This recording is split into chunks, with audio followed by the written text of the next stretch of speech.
every parent, they have the responsibility to instill in their children the values that they believe are best.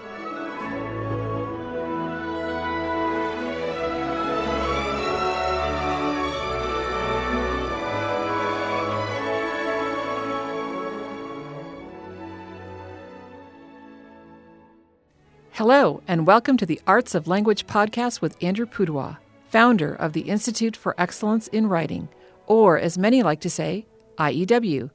My name is Julie Walker, and I'm honored to serve Andrew and IEW as the Chief Marketing Officer.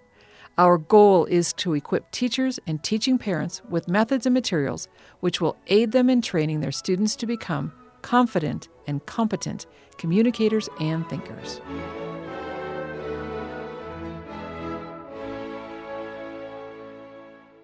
So, Andrew, this is our Homeschool 101 podcast. You had actually suggested this, many episodes ago, saying, hey, how about if we spend some time talking to those who are homeschooling, who think they might want to homeschool, maybe they only homeschool part-time, and just see if we can offer some encouragement and some tips for them. Yeah, we got that idea once there were kind of the unintentional, accidental COVID schoolers who found themselves at home with their kids. Right. What do they do, and what can we do to help? And I think that's been a lot of fun. So yeah. So today it continues. Yeah. So today is that episode, and we are so fortunate to have in our podcast recording studio Yvette Hampton, who is a movie star, or who is about to become a movie star in 2 days. So today, November 10th, we're launching this podcast and are with Yvette Hampton, and she is going to announce the movie that she is starring in. So Yvette, welcome. Thank you. It's so good to be here. I'm very excited. I don't know that I would call myself a movie star, but more homeschool mom. That's more fitting for me. Well, you can be both. Sure. Yeah. I suppose. And I guess it also it depends how you define star. Right. But you are a main player in the movie. And I cannot remember when I first met you. It must be at least 4 years ago. I can remember. It was actually almost 5 years ago, which is astonishing to me. But it was 5 years ago we started production on this film called Schoolhouse Rocked, The Homeschool Revolution. That's the full title of the movie. And my husband, he worked in the Hollywood film industry for many years, and then the Lord put it on his heart to make this homeschool documentary because we are a homeschool family. We're in our 11th year now of homeschooling. So we started pre-production on it, and we started making our list of the people we wanted to have in the film, and you were at that top of that list. I said, we had, used IEW curriculum, and so I said, I really want to get Andrew Pudewa, and it seemed so far-fetched, like, how in the world do we even get a hold of this man? And so somehow we got a hold of your email address, and Garrett sent you an email. And I mean, it was within less than 24 hours you responded to him. And he just said, we're making a documentary. I don't even think we had the name yet at that time. And would you be interested in us interviewing you? And you responded right away. And you said, I'd be happy to be interviewed. And we were like, wow, homeschool star, you're the homeschool star. Homeschool celebrity Andrew Pudewa has said yes. It worked out that I happened to be doing some work in California. Right. And you were in California. Correct. At that time. And so I just drove to, I guess it was your house or somebody's house. It was a friend of ours. It was her house. She opened it up to us. Because our long backstory, which I won't tell the whole thing, we actually sold our home in California and everything in it. And we loaded up in an RV to travel the country to film this documentary. And so when you came, it was just a week before we were leaving California for good. So we didn't have a home anymore. We were staying with my in-laws for those few weeks in between, when our house closed and when we were leaving. So a friend of ours opened her home up to us. So it was, as one of my good friends, Chardell, always says, a divine appointment. Yes, it was certainly a divine appointment. I had no idea what to expect, of course, but I showed up at this house and you had lights and you had iPhones, and I sat on a stool and you asked me questions, and we were going for a couple hours at least. Yes. And I remember driving away thinking, well, that was interesting. That was a tremendously long time. I wonder what's going to happen with it. Well, fast forward 5 years, here we are. It is now a movie.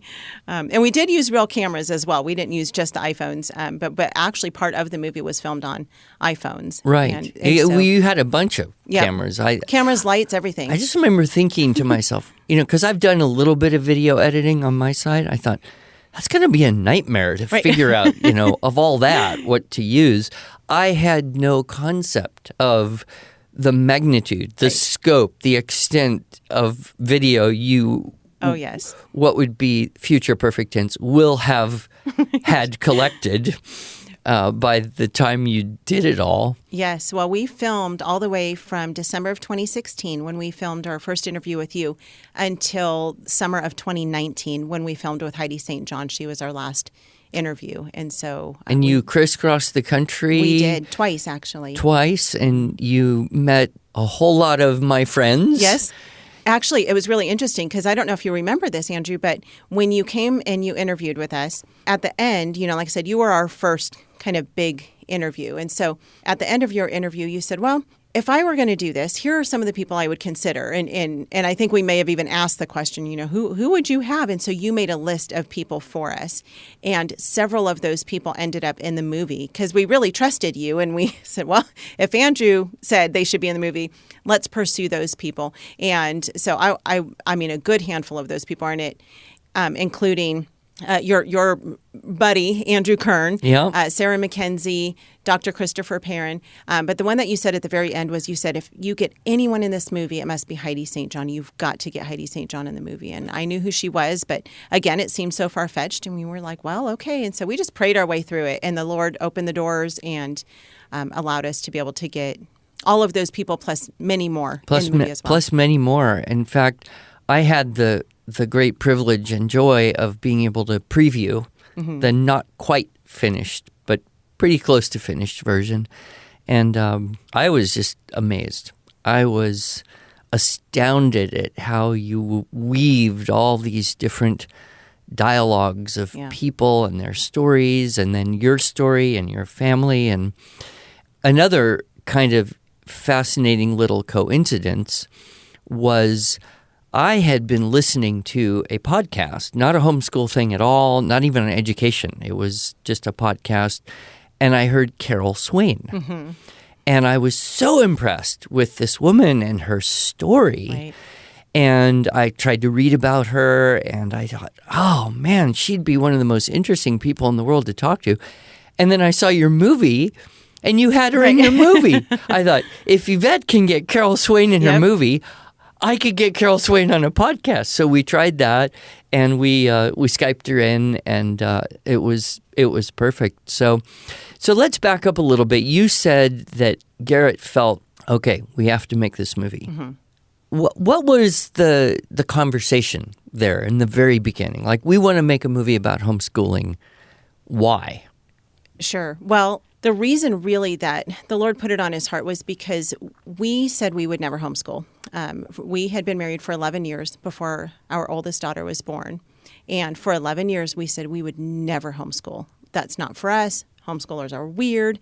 We really bought into all of the misconceptions and negative stereotypes of homeschool families, which is kind of weird because we knew a lot of homeschoolers, but for some reason and they were our friends, but in our minds, we were thinking back to our own childhood and what we thought homeschoolers were and what kind of people they were, which, now looking back, I think a lot of those people were really wonderful people, though we didn't know very many homeschoolers. We both graduated high school in the early 90s, and so, our schooling was during the 80s mostly. So not many people homeschooled back then, so we only knew a few, but we still thought it was just weird. And so we said we would never do that to ourselves. We would never do that to our kids or our family. That's just ridiculous. And when it came time to actually put our oldest daughter in school, we lived in Los Angeles County. The school district there was as bad as you could imagine it being. And we just said, we can't put her in public school. Our plan all along had always been for me to work so that we could put our girls in a private Christian school. As the Lord would have it, that year that she was going into kindergarten, I was pregnant with my youngest. And so I couldn't work because I was getting ready to have a baby. And so we talked to some friends at church, and they said, why don't you just come to this homeschool conference with us? and just hear about what homeschooling is about. And so we were like, fine, we'll go with you to this conference. It's kindergarten. How hard can that be? And we went to this homeschool conference, and in one weekend alone, the Lord completely changed our hearts about homeschooling. And we got to see the blessings and the benefits of what it could do for our family. And we came away from that conference completely changed. And it wasn't like, we're going to try this for a year. We both came back and said, this is what we're going to do for our children for their whole entire childhood. And so because we had been on the other side of the fence and we didn't understand homeschooling until we went to this conference, and then we didn't really understand it until we got into it. And, we went into it like so many others with our knees knocking and sweat on our brow, and we just didn't know what to expect. But we knew that this was what was best for our kids and for our family. And so we kind of jumped into it, but we still were scared, and we still believed a lot of the negative stereotypes. And so Garrett had worked in the film industry, and, we, by this time, had really, fast forward several years into our homeschooling, really grown passionate for homeschooling, and not just for home education. It's not about the homeschooling. It's more about the family discipleship and the opportunity that we have to educate and train the hearts of our children. And so we had become so passionate about that, and we started sharing this with other people. And, the Lord really just put it on Garrett's heart, actually, to couple those things together, his love for film and our love for homeschooling, and film a documentary about it. So that's kind of how it was born.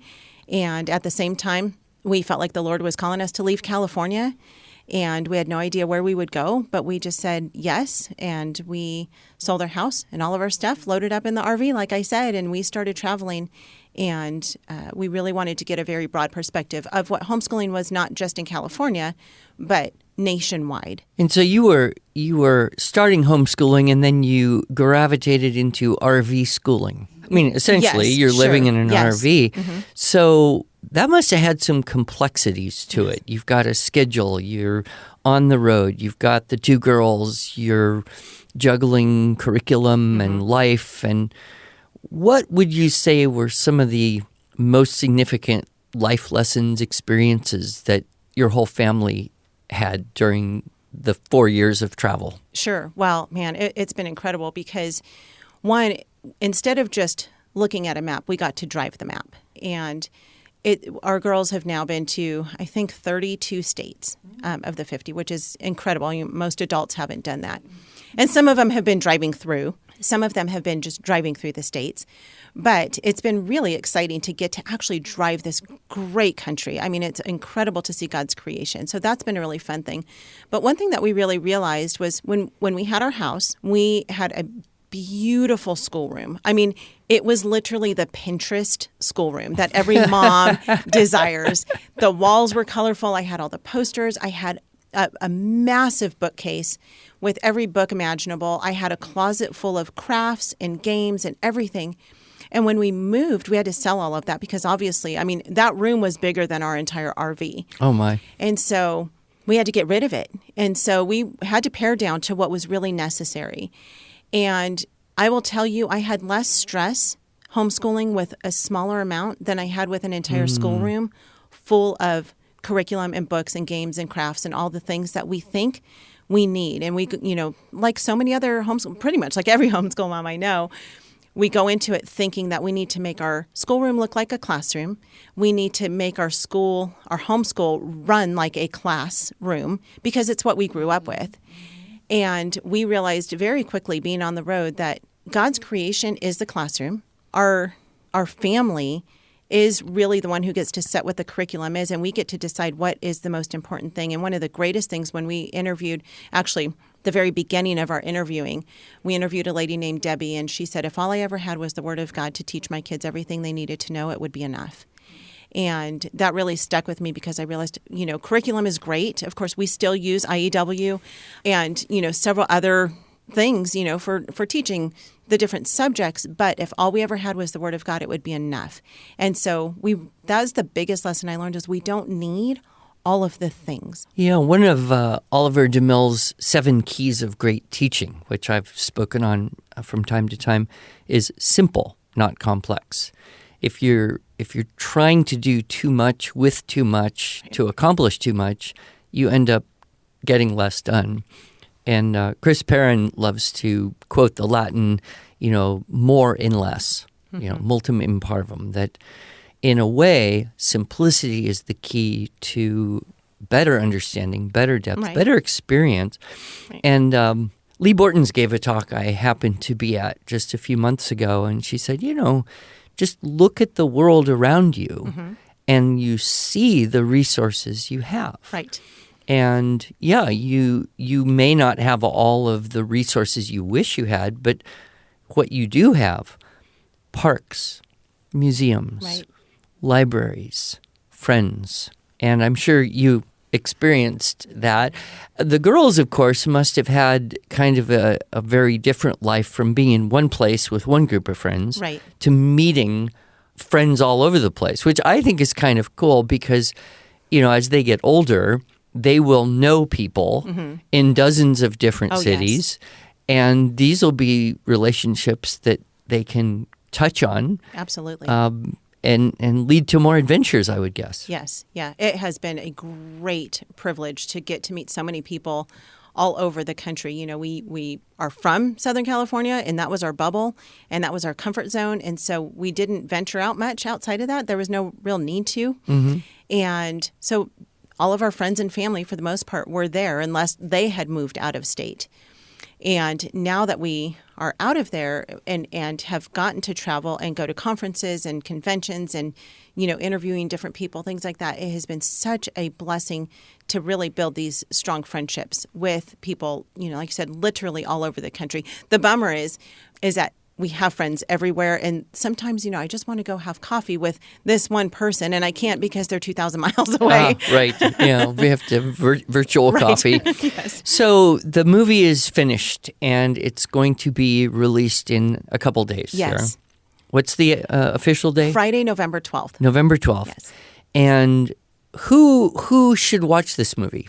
Everyone. Yeah, everyone. But a little more specifically, like, okay, someone who's been homeschooling for 10 years. Yep. Yeah. Or someone who's been homeschooling 1 year.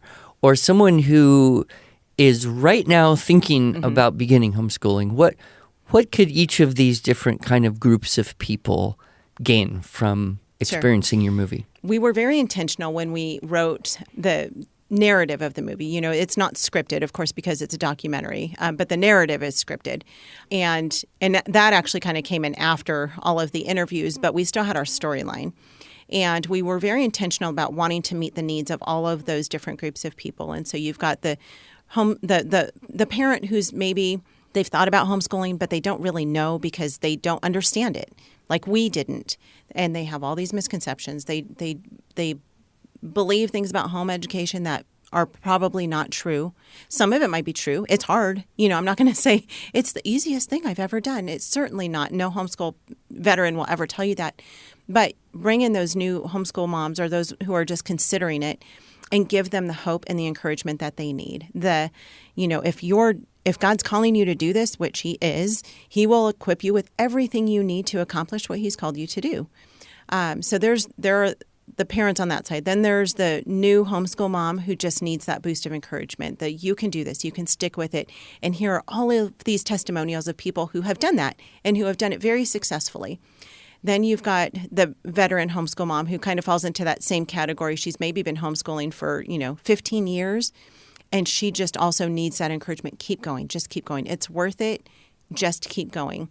You've got the grandparent who maybe they're negative towards homeschooling, again, because they don't get it. They don't understand why their children are choosing to homeschool their grandchildren. And so having grandparents really understand. A big part of our audience is dads. There are a lot of moms who want to homeschool, but dad is just saying, no, this doesn't too dangerous, sound right. It's too dangerous. dangerous. You're not a teacher. You're not organized enough, whatever. And dads mean well. They want what's best for their children. But when dads often realize their responsibility to train the hearts up of their children, and that can best be done when your children are with you through their childhood and not away from you for over 16,000 hours of their childhood, dads open their eyes.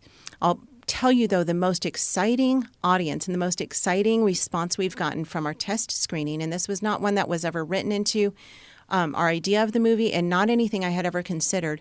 But when we sent out the movie for our test screeners, several families watched it together, and we got multiple responses from moms who said, I watched this with my teen or preteen, and after we finished watching it, they thanked me for homeschooling them. Wow. Which was incredible because they got to see, oh, this is why you're homeschooling me. Because, they see their neighbors who are going off to school and they're going to football games and they're going to, all these fun pep rallies and proms and this and that. And, a lot of homeschoolers still do those things today anyway, but they feel like they're missing out and they don't really know what's on the other side of that fence. And so it's been really eye-opening to these homeschooled kids who were thanking their parents. And when I say multiple, we had multiple completely separate from one another who came back and said, my kid thanked me for homeschooling them. That is beautiful, and I can imagine kind of unexpected. It was. But yeah. It was. The thing I've been pondering a lot is that there are people who do not even have children at all. Right. And yet they are realizing that homeschooling is kind of an expression of the freedom that we have in this country. Yeah. That is vitally important to the well-being of the whole nation. That individual rights, options, support systems, legal structures and decisions that have come into being to support those people who do choose to homeschool, that actually supports everyone's liberty. Right. And I think that comes through to some degree in the movie as well.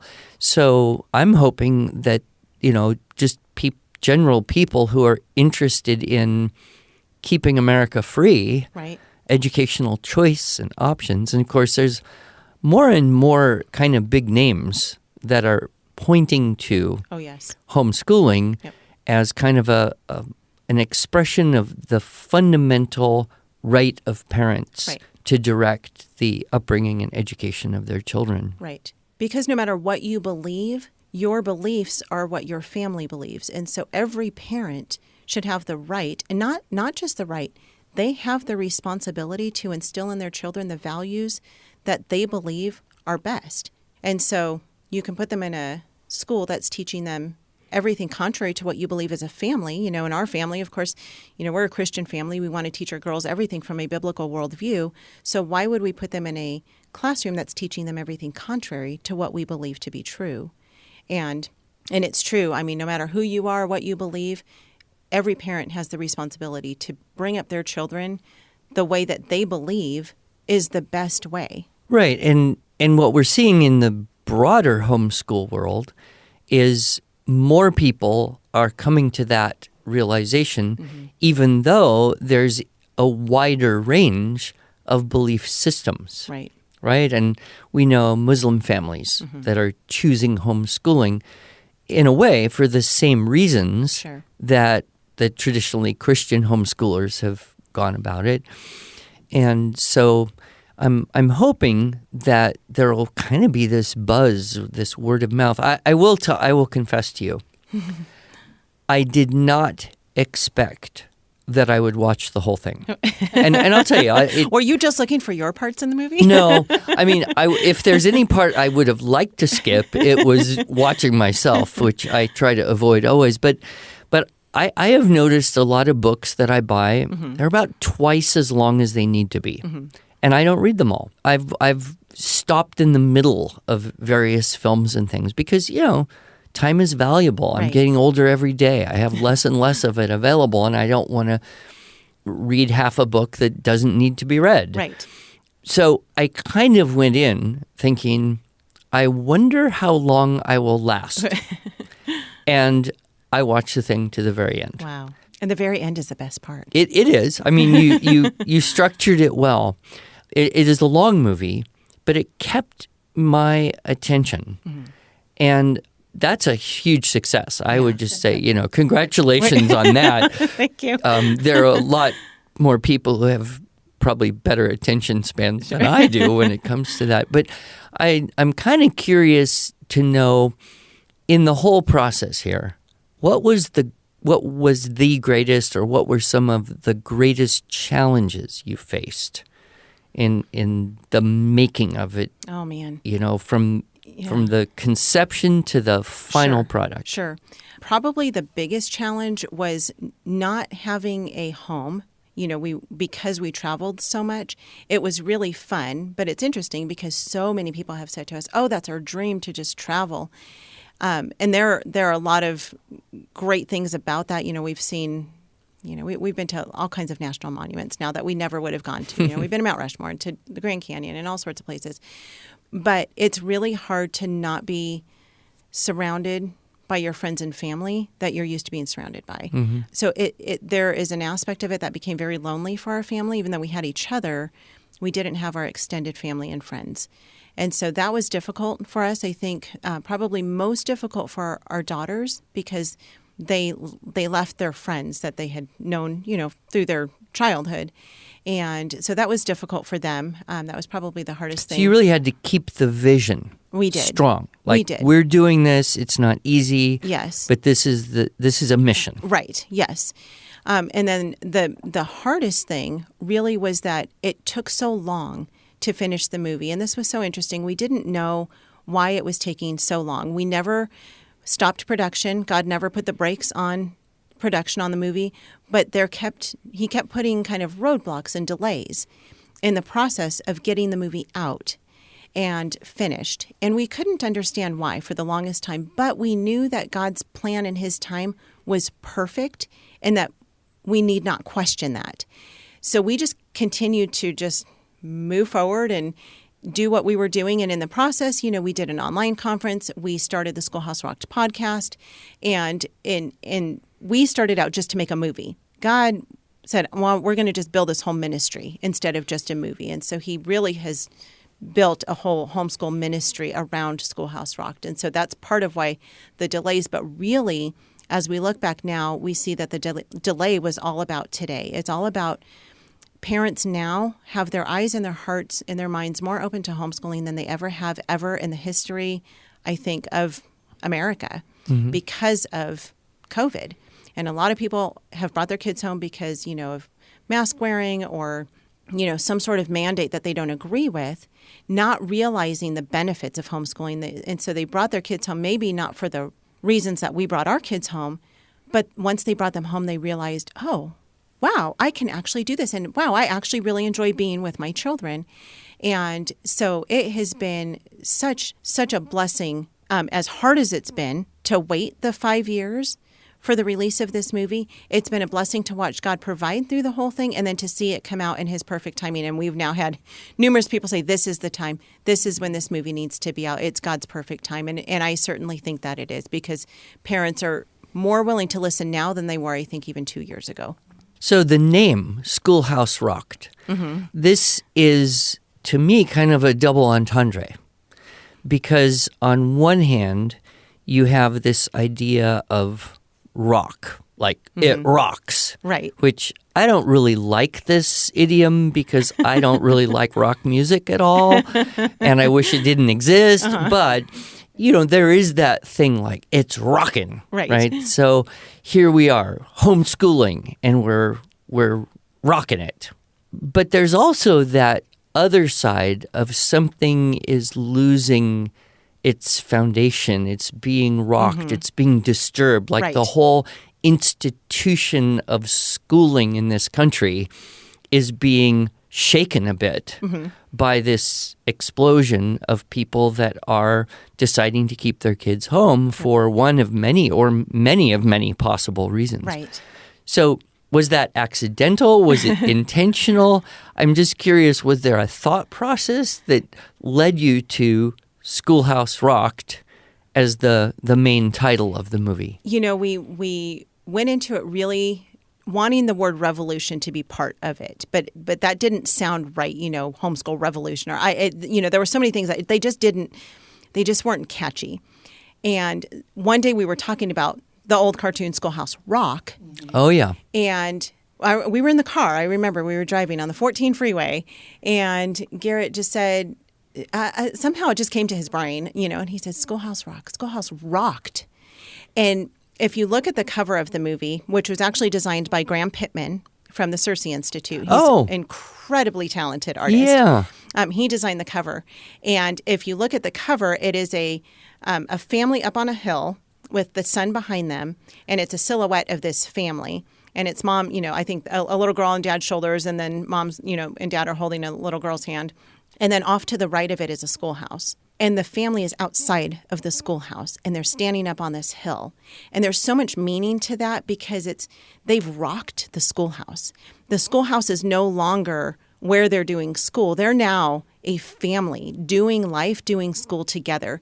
And so honestly, the name came, as crazy as it sounds, I think the Lord just brought that name to us because it does have so many different meanings. Mm-hmm. But it's really, when you look at the picture of it, we've rocked the homeschool. The homeschool community has rocked the homeschool, and we are bringing revolution to education by getting outside of what we have always considered the norm and doing something that really is revolutionary. Excellent. So, Yvette, our timekeeper has told us that we're running out of time here, but I just wanted to express my personal congratulations to you and to your husband and to your daughters for finally launching this 2 days from now. Please tell our listeners how they can go see this movie because of COVID, so many theaters are not actually open anymore. Right. Yes, we had planned all along to do a nationwide theatrical release, but because of COVID and all the restrictions, we were not able to do that. And so we are doing a premium digital streaming.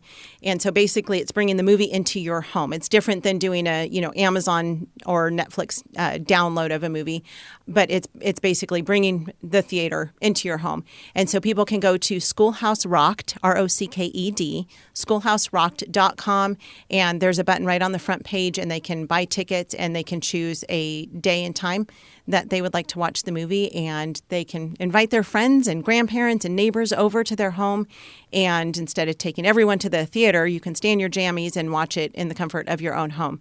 And watch it that way. And then people can also do group showings as well. So there's also an option to do that. So if someone wants to get a group, maybe a co-op group, or show it in their church or something like that, they can also do group showings as well. So is this limited to November 12th, or is this going on for a few days, weeks, months, years? Yeah, that's a great question. It is not limited to November 12th. This will go on for several months, the premium digital streaming. People will have the option to stream it for a few months, and then eventually it will come out in DVD after the new year. And then eventually after DVD, it will come out on streaming media, which then, of course, will be Amazon, Netflix, things like that. So right now, this is the only way to watch it is through the premium digital streaming. And then several months from now, DVDs will come out. Okay. And it's something that, of course, we want to support this. Yeah, thank you. And I know I've been on your podcast a couple times, had a great conversations, and some of the other folks you've interviewed, just fascinating stuff. So people can also look at your podcast. Yes. And then you have some conference. We did a conference. That you did? Yeah, that was about a year and a half ago. It was the Homegrown Generation Conference. It was an online conference. It was actually before COVID, so it was before everyone was doing online everything. And it was really neat because we had a large number of our cast members as speakers for that conference. And it was a live virtual conference. And so the audience got to actually hear everyone speak live and then could ask questions, and are recordings of that still available? Yes. Okay. They can actually get that. Great. Everything is on the website. Everything is at schoolhouserocked.com. They can find the podcast there. We air a new episode every week, actually a 3-part episode. So we have 3 episodes each week. The movie and Homegrown Generation, they can go back and watch that as well. We would be remiss to fail to say that I met you again a year ago, and I joked and said, "So where are you living?" And you said, "Well, we're not really sure."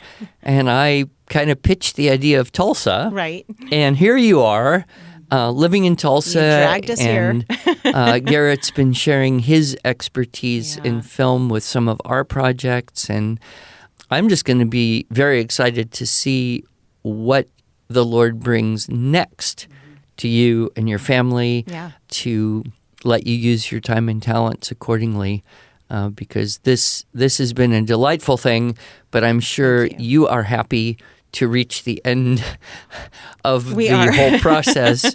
and then it's what's been like next? the world's longest pregnancy,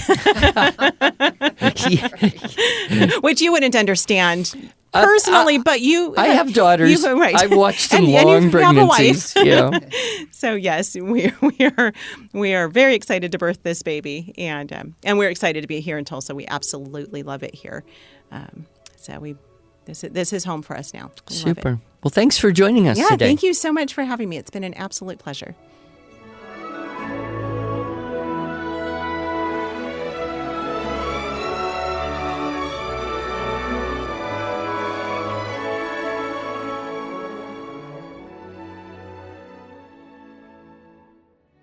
Thanks so much for joining us. If you enjoyed this episode and want to hear more, please subscribe to our podcast in iTunes, Google Podcasts, Stitcher, or Spotify, or just visit us each week at iew.com/podcasts. Here you can also find show notes and relevant links from today's broadcast. One last thing, would you mind going to iTunes to rate and review our podcast? This really helps other smart, caring listeners like you find us. Thanks so much.